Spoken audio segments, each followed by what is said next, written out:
kesehatan.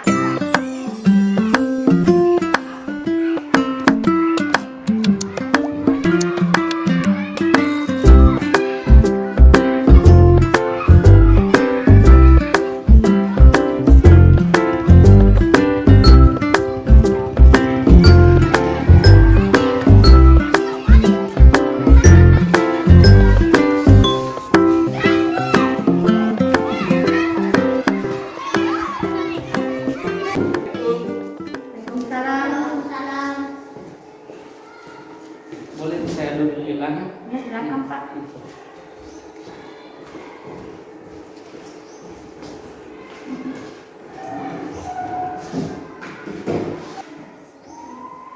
Selamat pagi anak-anak. Jadi hari ini kita akan memulai pelajaran tema 4 subtema 1. Nah, sebelum kita memasuki pembelajaran, kita berdoa dulu supaya kegiatan kita hari ini dapat diberkahi dan bermanfaat bagi kita semua. Silakan ketua kelasnya Rehan pimpin doa untuk teman-temannya.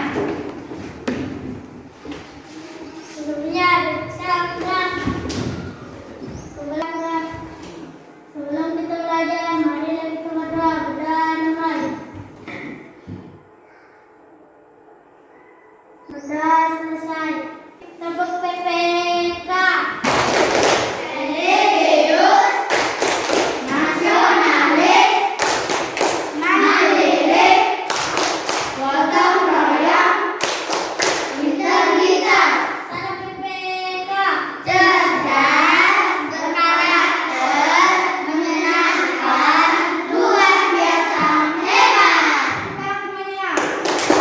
Terima kasih ya, silakan duduk. Jadi tadi kita sudah melakukan kegiatan baca doa sebagai wujud religius kita.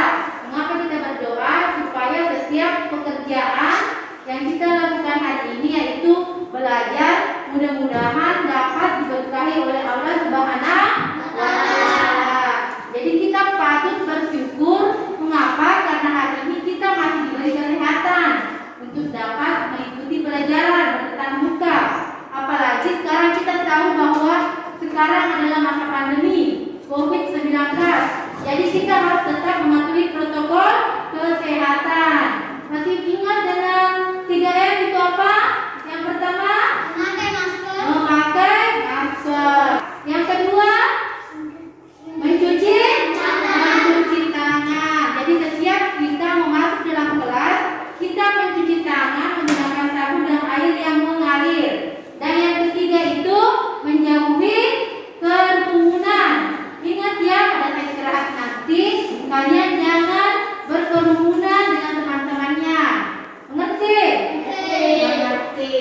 Jadi anak-anakku, tadi ibu guru mau bertanya lagi sama kalian. Kira-kira di sini ada yang kurang sehat? Semuanya sehat? Sehat. Jadi ibu cek dulu kehadirannya ya. Siapa yang tidak hadir? Hadir. Alif, Hadir. Amil, Hadir. Baim. Hadir. Anak-anakku perhatikan ibu guru.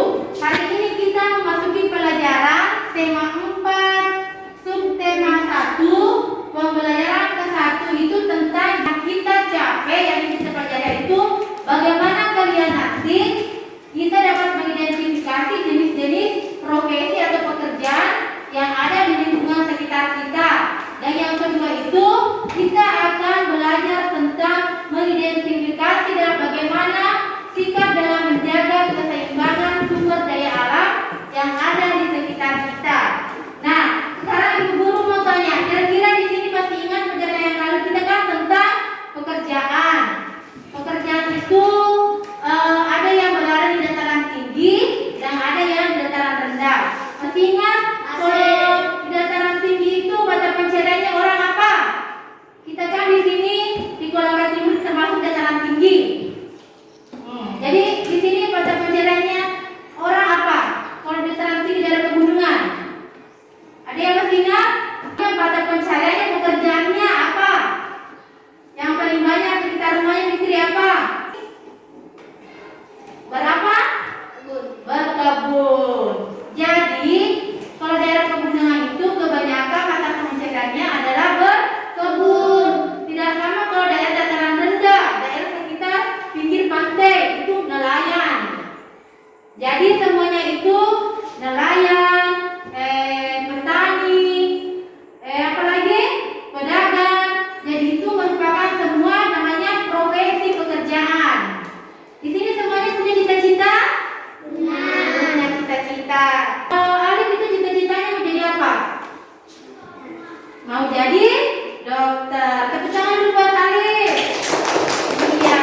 pekerjaan. Jadi tujuan pembelajaran kita hari ini, bagaimana kalian mampu memahami tentang jenis-jenis pekerjaan yang ada di sekitar kalian.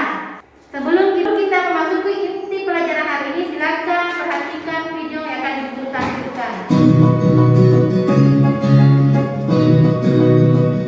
Teman-teman kalian, ayo kita kenali profesi seorang dokter. Dia adalah seorang dokter. Dokter bekerja di rumah sakit. Ketika dokter bekerja, dokter memakai jas putih, stetoskop, jarum suntik, dan obat-obatan. Dokter bertugas mengobati orang sakit supaya sembuh dan sehat. Dia adalah seorang dokter.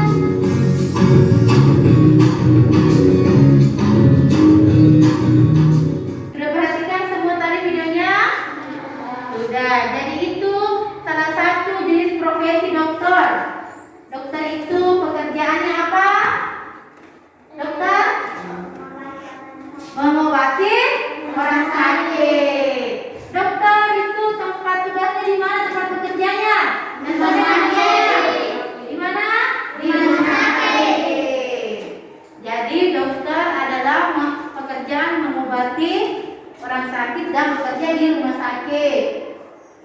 Perhatikan materi yang akan ibu guru berikan. Jadi hari ini tentang jenis-jenis pekerjaan. Jadi tujuannya itu dengan membaca cerita, kita mampu menilai tokoh-tokoh yang ada dalam cerita. Dengan diagram nanti akan kita lakukan secara berkelompok. Kalian mampu mengembangkan laporan jenis-jenis pekerjaan. Dan dengan kegiatan diskusi, kalian dapat menginformasikan contoh sikap menjaga keseimbangan alam dan contoh sikapnya. Jadi di dataran rendah atau di wilayah pantai, bagaimana jenis tumbuhan yang ada di sana dan pekerjaan apa saja yang ada di sana. Jadi ini akan kita pelajari hari ini. Sekarang perhatikan gambar berikut.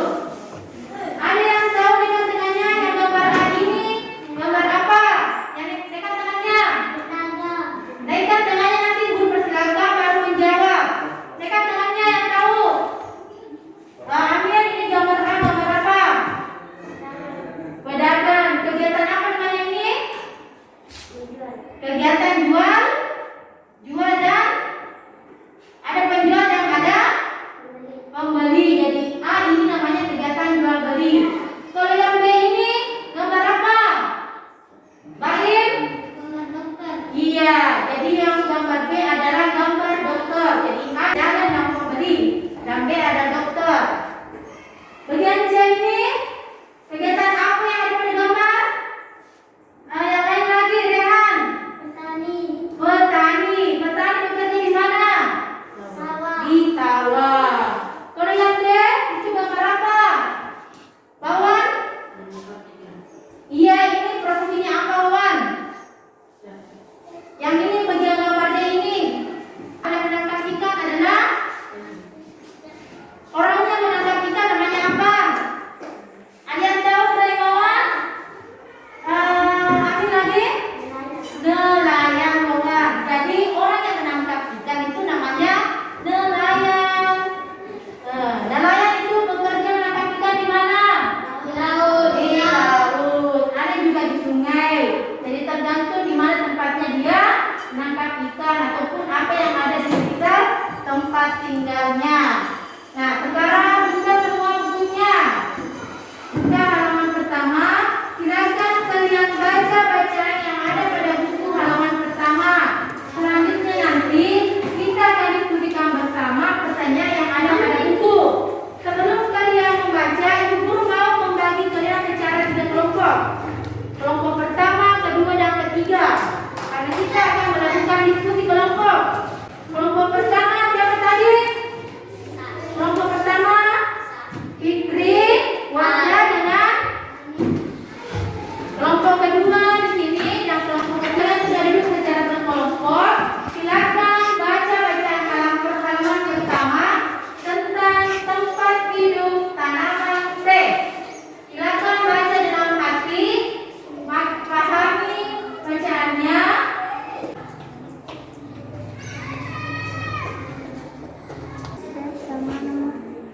Ya,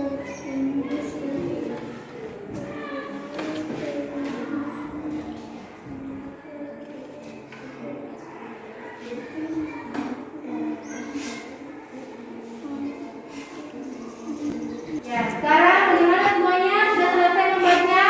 Sudah. Jadi setelah kegiatan membaca, Ibu Guru akan membagikan LKPD, lembar kerja peserta didik, untuk kalian kerjakan secara berkelompok.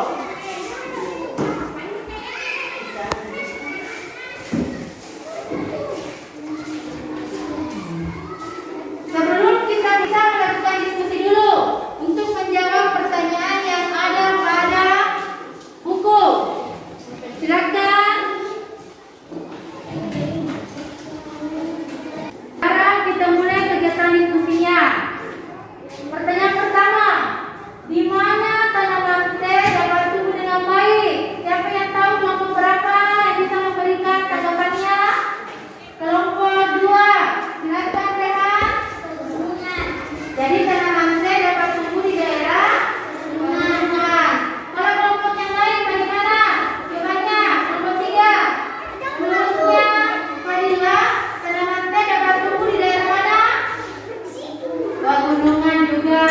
Kalau kelompok 1, jawabannya tanaman teh dapat tumbuh di daerah pegunungan. Tepuk tangan semuanya. Jadi teh itu adalah jenis tanaman yang dapat tumbuh di daerah pegunungan dengan memiliki curah hujan yang tinggi, memiliki hawa yang sejuk.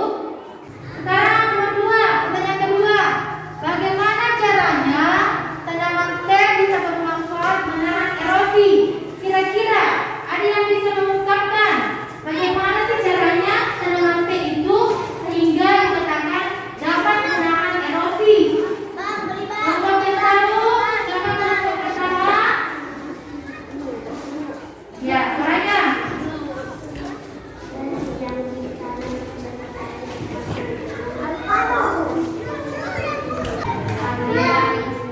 Ya, kelompok yang lain silakan Rehan. Iya, mengapa? Jadi Ibu luruskan ya. Semua jawabannya benar. Cuma Ibu tambah. Tadi mengapa itu penanaman tanaman teh diperlukan jarak 1 meter yang berjajar rapi sehingga air hujan yang turun dapat menahan. Nah, tanaman teh itu dapat menahan derasnya aliran hujan yang turun, aliran airnya. Coba lihat itu gambar-gambar perkebunan teh. Rapi itu membentang, tidak ada yang ditanam secara acak, tapi berjajar rapi dengan jaraknya yang sama. Ya, perhatikan dulu. Tadi kita sudah melakukan kegiatan diskusi, menjawab pertanyaan yang ada pada buku. Jadi semuanya sudah bagus. Cuma masih ada yang perlu ditambah. Itulah gunanya kita melakukan diskusi supaya yang kurang itu kita lengkapi. Sedangkan kalau kita melakukan diskusi supaya kita saling bekerja sama. Kita sudah melakukan diskusi, jadi tujuan diskusi itu agar kita dapat bekerja sama dengan anggota kelompok. Yang kurang paham dapat belajar dari temannya yang sudah paham dengan pelajaran, yang sudah paham membantu temannya yang masih kesulitan dalam belajar. Sekarang kita lanjut kegiatan kedua, yaitu mengerjakan lembar kerja. Silakan kalian isi peta pikiran yang ada pada lembar kerja yang telah Ibu bagikan. Kalian isi mengapa menjaga keseimbangan alam dan kelestarian sumber daya alam itu penting. Apa alasannya menurut kalian? Mengapa kita perlu menjaga kelestarian alam? Supaya kenapa? Silakan kalian isi dengan peta pikiran kalian masing-masing. Tulis ada 5 poin. Silakan kalian kerjakan. Untuk kelompok yang pertama, misalnya ketuanya silakan kerjakan satu alasannya. Nanti untuk yang kedua silakan pindahkan ke teman atau kelompoknya yang lain. Supaya semuanya bekerja sama ya. Jangan ada yang tidak bekerja, ada yang bekerja, ada juga yang tidak.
Ya, dapat menahan erosi. Ya. Menjaga keberlangsungan. Tepuk tangan buat kelompok 2. Jadi itu tadi menurut siapa, Rehan, alasan mengapa kita perlu menjaga keseimbangan alam dan kelestarian alam itu karena satu tadi, Rehan, kenapa? Karena ya dapat menahan erosi. Seperti yang tadi pada tanaman teh. Mengapa kita perlu menjaganya? Karena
melakukan tugasnya dengan baik, tapi masih ada lagi yang perlu kita perbaiki dalam menerapkan materi pembelajaran. Karena sesuai ada beberapa penilaian di sini, beberapa indikator penilaian untuk saya terhadap ibu. Setelah saya amati tadi sudah cukup baik. Sudah baik, hanya perlu lagi kita perbaiki lebih baik. Supaya kedepannya lagi tercapai tujuan apa yang kita harapkan. Jadi di sini penilaian saya dari beberapa kriteria tadi. Yang pertama, yang masih kurang adalah melibatkan siswa untuk melakukan percobaan, baik itu di kelas maupun di lab ataupun di lapangan. Yang selebihnya itu sudah bagus. Nah, ada lagi yang perlu lagi diperbaiki, seperti ini fasilitasi siswa untuk melakukan pameran turnamen. Intinya hasil yang sudah mereka diskusikan tadi akan dipresentasikan nanti. Ya, dipresentasikan di depan kelas dari 1, 2, 3 kelompok. Hanya bisa supaya ada rasa untuk melatih daripada rasa percaya diri terhadap terhadap peserta didik. Nah, selebihnya itu sudah bagus dan mudah-mudahan untuk selanjutnya bisa lagi lebih bagus daripada apa yang kita sudah lakukan. Terima kasih banyak Pak atas hari ini. Terima kasih banyak Pak atas arahannya. Mudah-mudahan kedepannya saya bisa belajar untuk menjadi lebih baik lagi. Karena memang disinilah tujuannya kita agar saya dapat mengetahui kekurangan apa yang saya miliki. Terima kasih banyak Pak atas bimbingan dan arahannya. Sama-sama.